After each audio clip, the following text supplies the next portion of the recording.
Welcome to Home Cinema and Tech Review. In this video, I'd like to talk about how much is it going to cost you to convert a regular projector if you decide to buy one secondhand or brand new if you find a good price on it. And instead of going casual projectors like everything included, going from non-smart to smart or digital, how much is going to cost you. And I'm going to give you all my examples. Along the way, I made dedicated videos for some of them. But in this video, I will gather the information for you to understand easily the topic. I want to get this video short as possible. So I'm going to just dive in. The cost is from getting non-smart to smart depends on your choice. If it's going to be full HD, it'll be $25 to $30 up top for the dongle, and then you're probably okay. But if you don't have a USB power socket for your cheapest not USB ported projector, then you might have a $5 to maybe $8 for power adapter. So you need to give the power to the dongle, and you get yourself an $38 up top, $40. If you're going to the 4K solutions, you're going to have to go probably around $45 range, generally speaking. So I'm talking about most of the time Google Android TV solutions from 720p, Full HD, and 4K. I would go for 4K because if you give the best signal, you're going to get the best picture out of your projector, even if your projector's native resolution is not a 4K. I showed it in my 720p projector review how much resolution we really need. So if you give the best video signal, you're going to get the best video possible from your projector. So from $30 up top, like $48, $50 range, depending on your solution. The second thing that you might need, if you don't have a dedicated good speaker like this one, you're going to have to buy probably a Bluetooth speaker like this. So Bluetooth speakers are going to cost, depending on how much wattage or how much portability that you want. This is a 16 watts of speaker with 2 passive drives for the bass, and it has quite a bit of good sound. This costs around $30. But if you go something like big like this is an Anker, and you have to go around above $250. So these are like 80 watt RMS. So now I made a dedicated video, this Anker series. So it's going to be depending on your, of course, budget. But like always, I'm going to tell you the possible scenarios. But if you have a gaming console, you don't have to buy a dongle or anything else. You can use your Xbox Series S for playing 4K YouTube footage, for gameplay, and also Netflix, Amazon Prime, every kind of app in the consoles. And what you can do, since every gamepad probably has a 3.5mm jack, you can connect it with your earbuds or your headphones, and you're good to go for audio solutions. So if you're going to spend some of the money to the speaker, and if you're going to watch alone at night most of the time, or in your room, like if you're a teenager, like me, I watch most of the content while my kid and my wife is in the sleep late at night. This video takes place late at 12. So try to give a thumbs up and like the videos, and hopefully subscribe to the channel for supporting the channel. So I can't open up the volume too much, so I got 2 options. This helps a lot because I play the games when I want to, or watch the movies with the highest volume without bothering anyone.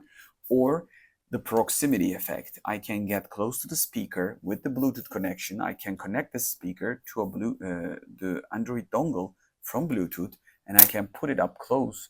Not my face maybe, but on the couch, it will be very close to me, like 50 centimeter, and that way the sound will be great, even with the low volumes. So this will help you along the way. So what if you got like $20 to $30 again? From starting point of 30, like you get yourself a $60 range. So what else you can buy to make things easier or more smart? So you can buy a Bluetooth mouse, and you can buy a Bluetooth keyboard like I did. So these 2 things are going to make you, available to use your Android dongle or smart PC solution, because I'm going to come into that. This is a PC. Take a look at this. This is a palm of my hand, and this is Ryzen 9 8945HS, and I'm editing channel videos here, 4K, 2.7K footages in this Ryzen 9 mini PC. You don't have to go to a Ryzen 9. You can do it with the Intel N100. So you can, if you're going to use only for video consumption like YouTube, Netflix, Amazon, and Disney Plus, so forth, so on, you can buy N100 CPU, or you can buy Ryzen 3, Ryzen 5. Those are more than enough for probably everybody, like 80 to 90% of people. And if you can buy an Core i3, Core i5 Intel versions, then okay, you're again good to go. So it's up to your solution, but mini PC will give you a lot of variety. So you can connect everything like from thumb drives to USB hard drives. And if you want to connect the hard drive, you need to go from dongle to an Android box, and that will add another cost. But once you do that, you can connect your hard drives like these 2.5 hard drives. If they are not SSD drives, dongles cannot give power enough to these devices, and you're going to have to find the way to power them. And one more thing I realized after using RealMe 4K, at least my dongle, with a full 3.5 inch 2 terabytes of hard drive filled with movies like Full HD to 4K, I realized Android devices cannot really process full hard drive filled with movies, because there will be a lot of caching for previews and for the galleries and stuff. I suggest to go for PCs, and that's why I chose to go with the PC solution like this, because with this solution I can add a 2.5 drive filled with 4K movies or even the highest resolution, so I can play whatever I want from the PC's hardware. I am even editing my 4K footages with this small PC. So it's up to your solution, but for the PC perspective, from $99 for maybe N95 to N100 Intel solution with 6-watt power consumption, you're going to end up like Ryzen 3 to Ryzen 5. You're going to get around $250. It could be around, again, with Intel Core i3 or Core i5. So depending on what you choose, PCs also might be from $99 to $250. So what you are going to get along the way or lose along the way? What you're going to get a licensed Android box or Apple TV or any kind of licensed device with regular updates and with security measures right away correct. If you don't buy something like this, if you go to a cheap stuff with the default Android, you're going to get the risk of malware, potential information loss, and credit card information especially lost along the way, and your accounts can be stolen. Those might happen. So that's the first thing that could happen. That's the first positive of the devices that I told you. And if you go to the direction of something between the PC, console, and the dongle, there is a Nvidia Shield, and you might have heard it. Like Nvidia Shield has a lot of GPU power. It's again Android-based device, but it can upscale your videos, so you can give better signal even with the old videos. For the old videos, if you're going to use all the multimedia that you can use, you might want to check out the Nvidia Shield. But Nvidia Shield is not, again, cheap device. If you're not going to use too much of an upscaling, I suggest to go buy a console, 4K gaming console like Xbox Series S. That way you can have a console and a media player all in one, and you don't have to buy a dongle or a box. So one more thing, if you're going to use it as a TV, you're going to have to find a satellite receiver or cable kind of like receiver. That receiver will turn your projector into a TV. If you're going to use it ultra short throw, or regular throw like mine, you're going to get another scenario, but those devices are going to change from place to place like TV signals. So you have to figure that out. And what have I left? Let me just think about it. So that way you're starting from $25 to $30 to up top like $250, you're going to convert your projector into a smart one. So with that happening along the way, the only thing that you might want to need maybe power adapter, $5 or $8 if you need to power your Android dongle or your device. If you're going to connect too much of a 2.5 hard drive, I suggest to go buy an Android box if you're going to go Android direction. But for me, 80-85%, maybe 90%, Google TV dongle will solve my problems. And of course, you can add Type-C converter to a Google dongle. That way you can convert from Type-C, give it a power, and also Ethernet port, and many of the ports like multiple USB ports if you're going to connect keyboard and mouse without the Bluetooth function. That may happen. So that's another cost, maybe $20. So it's up to you. I suggest if you're going to connect a lot of stuff, you have to go like Xiaomi boxes or Apple TV boxes. Go for a box that you can connect your hard drive and play stuff from that device, because those have dedicated adapters. But again, dedicated adapter means dedicated cable, power cable, and dedicated power cable means you're going to have to hide your projector power cable or adapter cable, and again, your dongle or box cable. Cable is another problem to hide, even with a lifestyle, if you are going to put it on a bookshelf or whatnot. So depending on your solution, you can convert your projector into a smart one. What would I do if I were you? Instead of a all-in-one package, would I go to smart? I do it, but smart devices or all-in-one casual projectors like lifestyle projectors are much more practical because they have only one remote control. With this solution, you're going to have yourself a dongle remote control and your projector remote control, and if you have your speaker control again, and if you're going to have to stick it up with the console, you're going to have the gamepad with you, and it's not something small and light because they have batteries. So that way you're going to becoming a bulky solution. So it's up to you going bulky or not, but there are some advantages. Like if you buy a console, you can play games, you can play anything 4K, you can give the best signal. But gaming consoles are not great playing movies that you downloaded from the internet. I suggest always buy licensed films. So I'm not watching any unlicensed pirate movies in my collection. I buy everything from Blu-ray to a DVD, or at least digital license from Google TV, and of course other digital content selling places. So, but if you have old dedicated content that you ripped, maybe your old Blu-rays, gaming console is not ideal. Then you might want to consider Android box, because you can install MX player, VLC player, Plex, any kind of like multimedia app.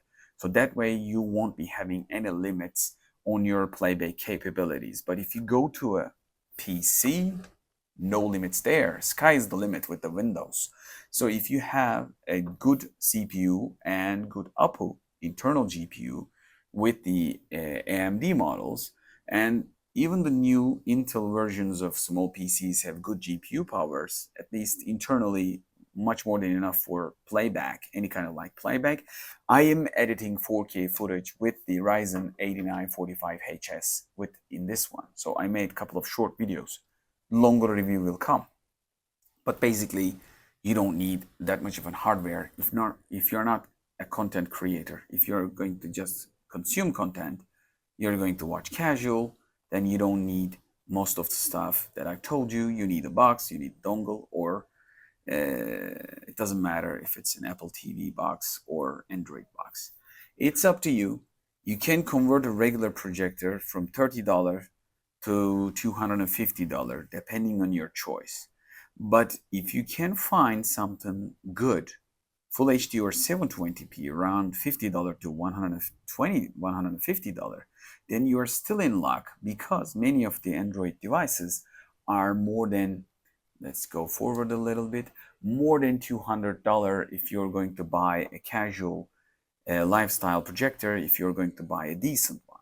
So you still can catch the same price with a bulb or regular non-smart projector added on smart functions.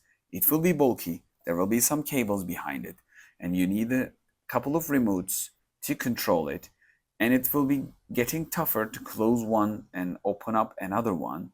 And also you might you might need to change the input time to time because you got multiple inputs. And if you have only single input, you might want to add an HDMI multiplier like I did, even though right now that I don't need it, but you might want to check HDMI splitters and switches. The reason behind that switch might be useful for you. This is an 8K switch. This is expensive, like $35 to $40. But you can use a regular Full HD splitter if you're not going to use 4K consoles like Xbox Series X like me. So if you have a single HDMI ported projector, you need to multiply maybe for a console and a dongle. So it's up to you. If you're going to go to budget, you're going to solve that all these things with the one device, no problem. I hope you learned from this video whether it's viable option, reliable option, what kind of advantages that you can create with converting a regular projector into a smart one. I think dedicated devices for smart functions are working much faster most of the time with the internal Android devices, but Epson LS300, Epson LS650, and the Epson's F12, I don't remember the models, but the Epsons that I've used, at least LS300, started its life with Android 9, and after when I sold it to my brother, it was updated 2 times with becoming Android 11. So if you buy a dedicated brand with a good internal licensing and with a good update attitude, there will be no external needs of an external hardware like this. But if you buy something low priced, let's just say less than $200, you're going to be ending up with a default Android, and you're going to have to find a solution for unlicensed, unprotected, or kind of like a unupdated versions of the device that you have.